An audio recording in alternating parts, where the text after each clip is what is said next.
Hey everybody, Rick McEvoy here. Welcome back to my YouTube channel, Rick McEvoy Photography. In this week's video I am talking about a blog post I've written which is titled 25 Helpful Architectural Photography Tips for Beginners. Now, why this post and what's it all about? Well, I'm an architectural photographer. I photograph buildings, that's what I do. I'm a professional photographer, I'm a chartered builder. I spent my entire working life in construction and photography, so I do know a thing or two, even if I do say so myself. So I wrote this post which I thought would be of interest to people looking to start out in architectural photography. One fundamental point: if you're looking to make money from photography, architectural photography is not a bad place to start, because there will always be buildings, unless I've missed something.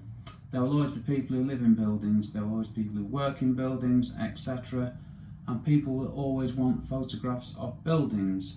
Now, not everybody's prepared to pay for this, granted, but there will always be architects who design buildings, and architects love their work and their buildings. That's why they're my favourite clients.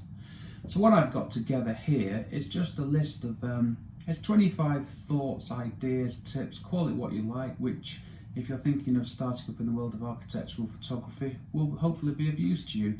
So what are these 25 little gems? Firstly, I start off with the gear. Now, I use a Canon 6D Mark I, a full frame DSLR. It's quite a basic camera, no frills, no fancy features really, but what it does do is it takes great photos, and it takes them day in, day out. So, full frame camera I recommend. Now I will contradict myself by saying that I've also used an Olympus OMD EM5 Mark II and EM1 Mark II for commercial work for clients. I'll be honest with you now, don't tell anybody, they didn't notice. So I think the point of this is, use the gear that you've got, get the best gear you can, but more important than anything, photograph buildings, practice.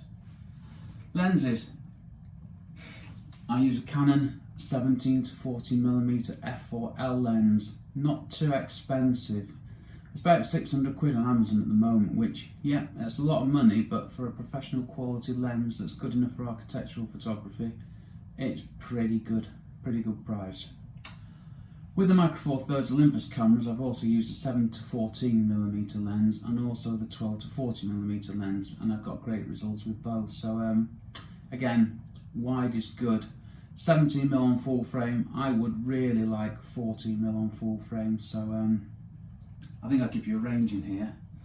Anything in the 14 to 18mm range is wide enough for interiors and to get close enough to do the fronts of buildings, etc. So aim for that. Get a tripod. Every photo I take on an architectural shoot is taken on a tripod. That is pretty much without exception.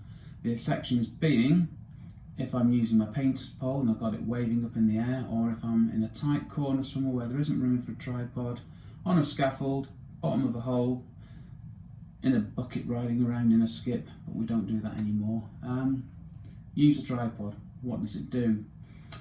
It slows you down, it helps you get better composition, and it makes you think about your composition, where you're placing your camera. Just putting your camera on a tripod will help you make better photos, trust me. It's made a big difference to me, and it's also meant a lot less rejects and photos to sort through that were rubbish. I started off with the gear, so I want to get it out of the way, but the important point is, whatever gear you've got, you can still take great photos of buildings. You don't have to have a full frame camera. A full frame camera gives you a better chance.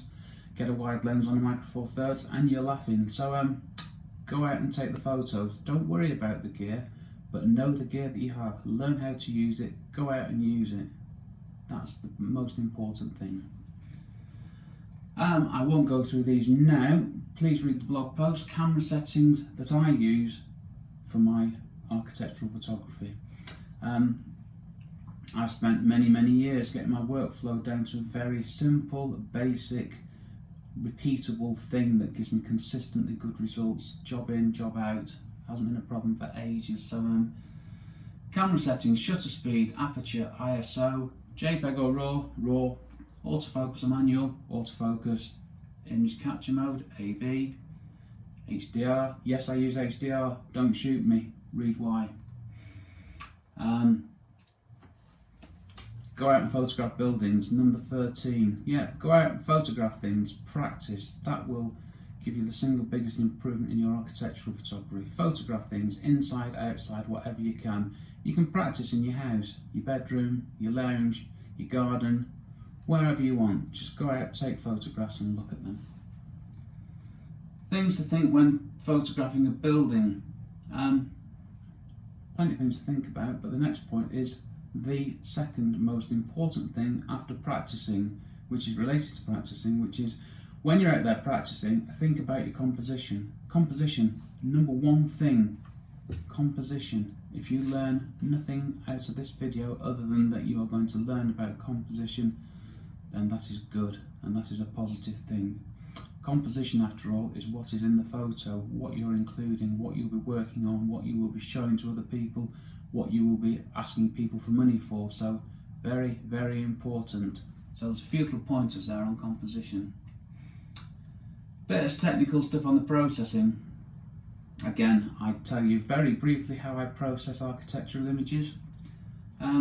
Realistic processing. That's the most important thing. If a photo looks like it's been photoshopped, you failed. If a photo looks like, wow, that building looks great, you haven't failed. That's it. Okay. There's a few other bits and bobs in there, and a nice photo of me at the end, which is always nice. Me on one of my favourite Greek islands of Santorini. That's all for this week. Next week on my photography blog, who knows, not written it yet. That's the job for later on today. Thanks for watching. Please subscribe to my YouTube channel, Rick McEvoy Photography. Please subscribe to my blog, rickmcavoyphotography.com. And keep checking back to my website for that massive change from Squarespace to WordPress, which will be happening at some point this year. Thanks for watching. See you next week. Bye.